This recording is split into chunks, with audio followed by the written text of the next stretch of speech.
Good morning.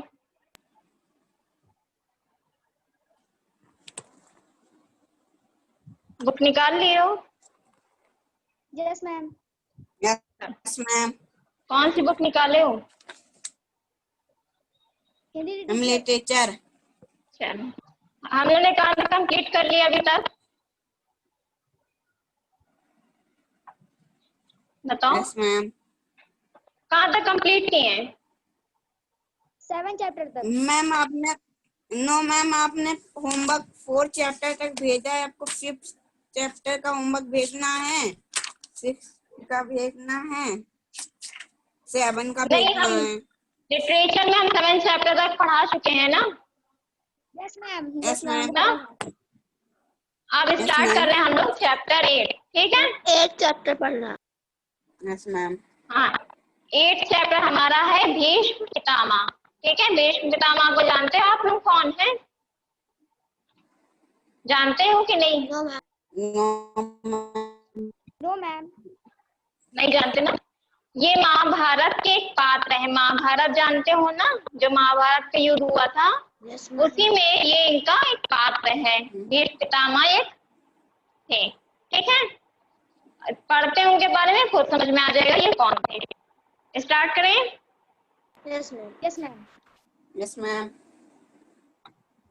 Bhishma Pitamah Mahabharata के श्रेष्ठतम पात्रों में से एक हैं। उनके द्वारा की गई कठोर प्रतिज्ञा के कारण उनको भीष्म के नाम से सुशोभित किया गया। उनका जीवन भावी संतानों के लिए एक अक्षय प्रेरणा स्रोत है। भीष्म का व्यक्तित्व बहुत महान था। ये जो भीष्म थे वो महाभारत के एक श्रेष्ठ व्यक्ति पात्र थे। उन्होंने एक प्रतिज्ञा ली थी। वो प्रतिज्ञा आगे बताया जाएगा क्या है। उन्होंने बहुत ही कठोर प्रतिज्ञा ली थी, जिसके कारण से उनका नाम भीष्म कहलाने लगा के। भीष्म का व्यक्तित्व बहुत महान था। वे राजा शांतनु के पुत्र थे। किसके पुत्र थे? भीष्म पितामह राजा शांतनु के पुत्र थे।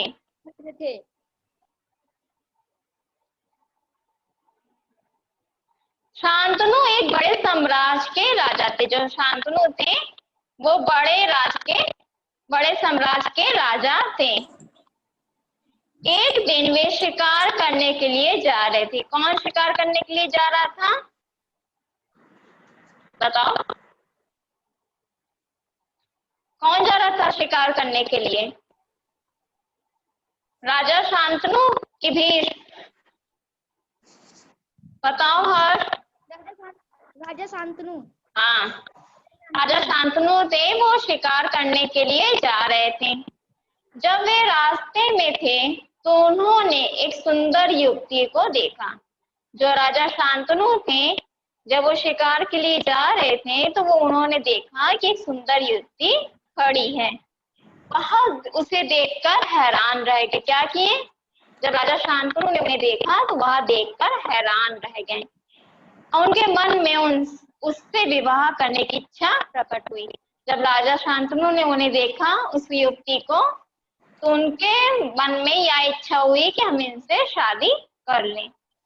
राजा शांतनु उस युवती के पिता के पास गए। जो राजा शांतनु थे, क्या किए? वो उस युवती के पास गए, युवती के पिता के पास गए। वह जो एक धीवर था। धीवर मीन्स जानते हो क्या होता है? बताओ। No ma'am. धीवर मीन्स होता है नाविक। नाविक जानते हो क्या होता है? बताओ। नाविक मीन्स होता है जो नाव चलाते हैं। ठीक है, समझ गए? और जो नाविक होते हैं, जो नाव चलाते हैं, उन्हें नाविक कहा जाता है।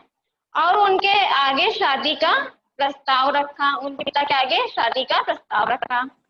वह विवाह के लिए तैयार तो हो गए।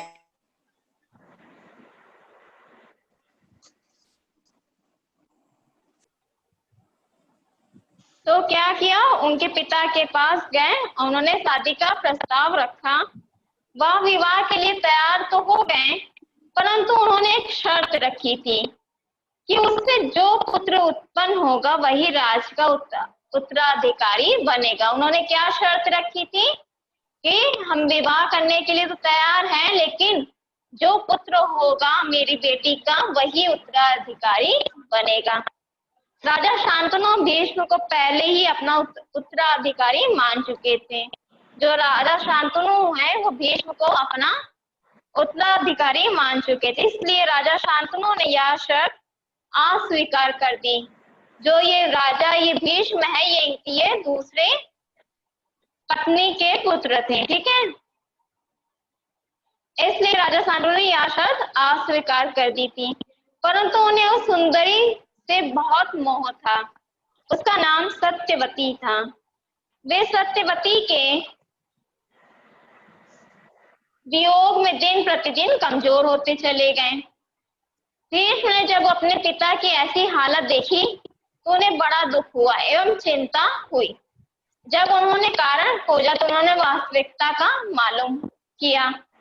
वास्तविकता का ज्ञान होने के बाद भी तुरंत ही सत्यवती के पिता के पास गए और उससे यह वचन दिया कि सत्यवती से जो पुत्र होगा वही राजा का उत्तराधिकारी बनेगा।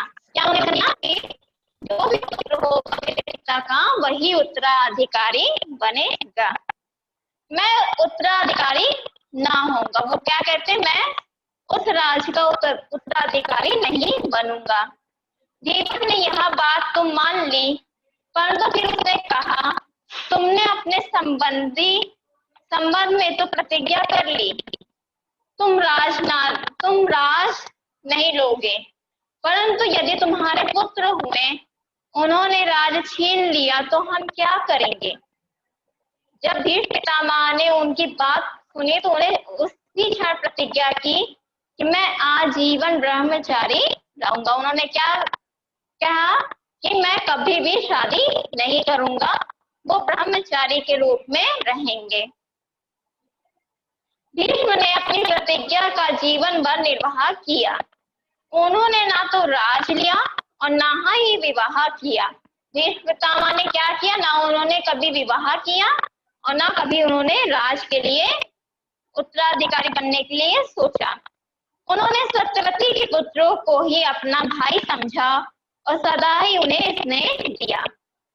सत्यवती ने भीष्म को कई बार विवाह करने को कहा। जो सत्यवती थी उन्होंने भीष्म को कहा कि वो जो सत्यवती थी उन्होंने भीष्म को कई बार विवाह करने के लिए प्रेरित किया, परंतु उन्होंने अपनी दृढ़ प्रतिज्ञा को पूरा किया। क्या किया, जो सत्यवती जो उनकी दूसरी पत्नी थी, मतलब दूसरी माँ थी, उन्होंने उनसे बहुत कहा कि विवाह कर लें, पर उन्होंने उनकी नहीं मानी क्योंकि उन्होंने प्रतिज्ञा ली थी। भीष्म सदैव अपनी प्रतिज्ञा पर अटल रहे। भीष्म क्या थे, वो सदैव हमेशा से अपनी प्रतिज्ञा पर अटल थे। युद्ध भूमि में भी उन्होंने कौरवों की सेना की बहुत सहायता की। वह बहादुरी से पांडवों की सेना का संहार कर रहे थे। उन्होंने युद्ध में क्षत्रिय धर्म का बखूबी निर्वाह किया।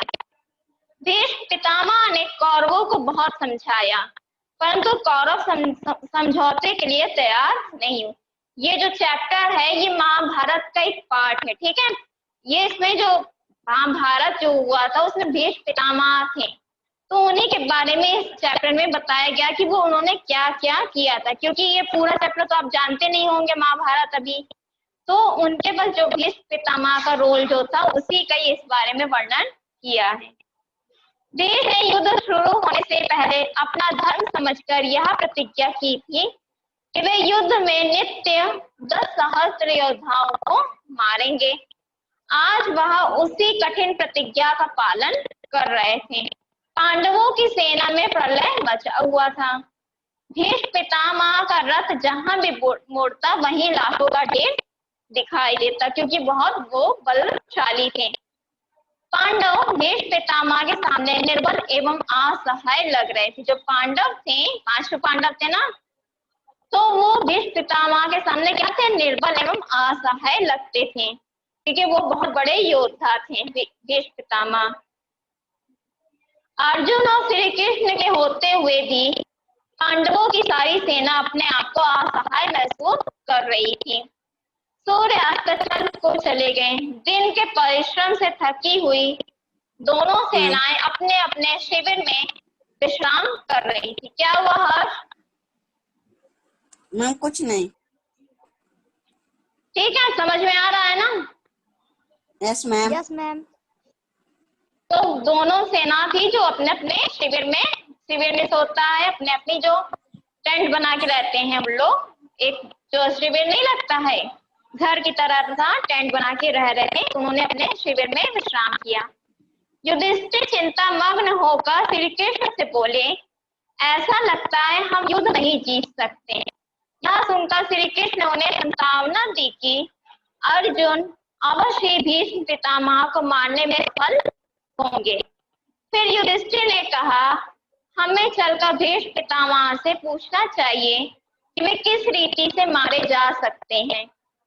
यद्यपि वे कौरवों की ओर लड़ रहे हैं, तथापि वे हमारी सहायता जरूर करेंगे। इसके बाद सभी पांडव श्री कृष्ण के साथ पितामह भीष्म के शिविर में गए।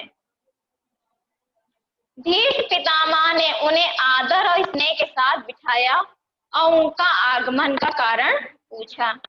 युधिष्ठिर ने कहा, पितामह, हमें वह रीति बताई जिससे हम आपको युद्ध में पराजित कर सकें। उसके उत्तर में भीष्म ने कहा, युधिष्ठिर, तुम्हारी सेना में शिखंडी नाम का द्रौपद नरेश का सूरवीर बेटा है। क्या कह रहा है कि जो तुम्हारी सेना उसमें शिखंडी एक है, जो उनका द्रौपद नरेश का सूरवीर बेटा है। जिस प्रकार वह पहले स्त्री था फिर पुरुष हुआ, इसका वृत्तांत तुम जानते हो। हाँ, मैं किसी भी स्थिति में उस स्त्री रूप मनुष्य पर शस्त्र नहीं चलाऊंगा। इस प्रकार यदि शिखंडी को मेरे सामने खड़ा करके धनुधर अर्जुन मुझको मारे तो तुम्हारी अवश्य जीत होगी। युधिष्ठिर, तुम मेरे इसी वचन का प्रतिपालन करो। फिर उसके बाद क्या होता है? तो आगे क्या, आगे इसमें चैप्टर में नहीं है। तो फिर उसके बाद शिखंडी जो एक थी वो पहले स्त्री थी। क्यों स्त्री थी? उसका नाम था अंबा।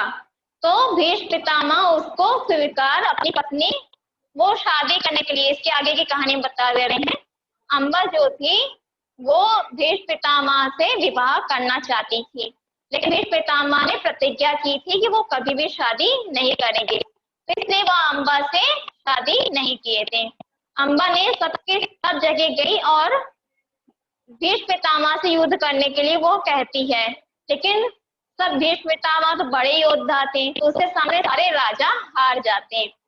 तो ये जो अंबा थी वो क्या करती है, वो बहुत ही तपस्या करती है। वो पहले स्त्री थी और इतनी तपस्या करती है वो पुरुष हो जाती, जिसका नाम शिखंडी था। वो शिखंडी का रूप लेती है। क्यों लेती है? क्योंकि भीष्म पितामह क्या थे, वो कभी भी स्त्री के ऊपर युद्ध ना करते, स्त्री के ऊपर कभी बाण ना चलाते।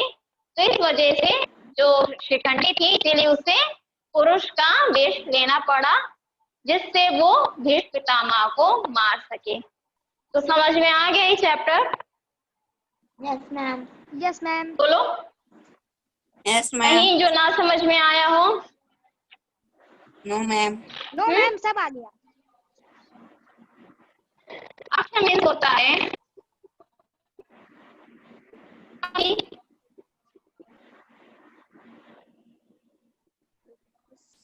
समाप्त ना होने वाला। ठीक, जो कभी समाप्त नहीं होता उसे हम लोग अक्ष कहते हैं। उत्तराधिकारी मीन्स क्या होता है?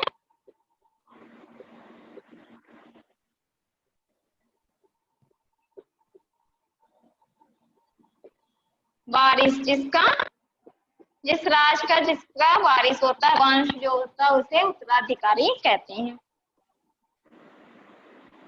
रीवर मीन्स होता है नाविक।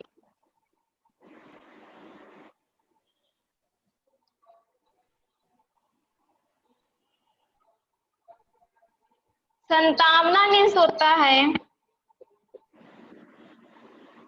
सहानुभूति।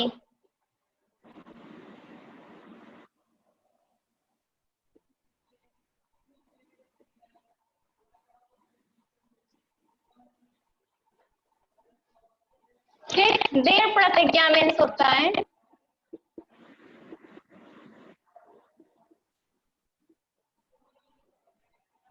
कठोर शपथ। तो समझ में आए इतनी चीज? Yes ma'am. Yes ma'am. चलो क्वेश्चन बताओ, देश किसके पुत्र थे? बोलो, भीष्म किसके पुत्र थे? भीष्म जो थे, राजा भीष्म, भीष्म पितामह, वो किसके पुत्र थे? बताओ। ऋषिता, हर्ष, समर, बताओ। पहली लाइन में था।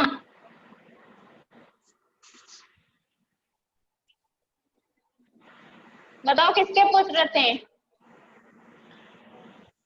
नहीं पता किसी को? राजा शांतनु के पुत्र थे। ठीक है, शांतनु वर्ड आया था ना, राजा शांतनु उनके पुत्र थे।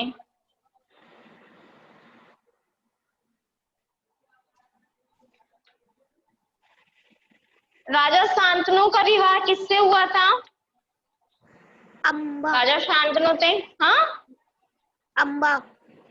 नहीं बेटा, किसके पास राजा ये भीष्म पितामह हाथ लेने के लिए गए थे? किसको यमुना के तट पर देखते हैं, ये देख के मोह हो जाते हैं? राजा शांतनु सत्यवती, ठीक है, ये सत्यवती से विवाह करना चाह रहे थे ना? ठीक है, यस मैम। Yes ma'am. तो समझ में आया? इस चैप्टर एक बार तुम लोग खुद से भी पढ़ लेना तो समझ में आ जाएगा। यस ठीक मैम। है, यस मैम। चले बस करें। Yes ma'am. Yes ma'am. चलिए ठीक है, थैंक यू।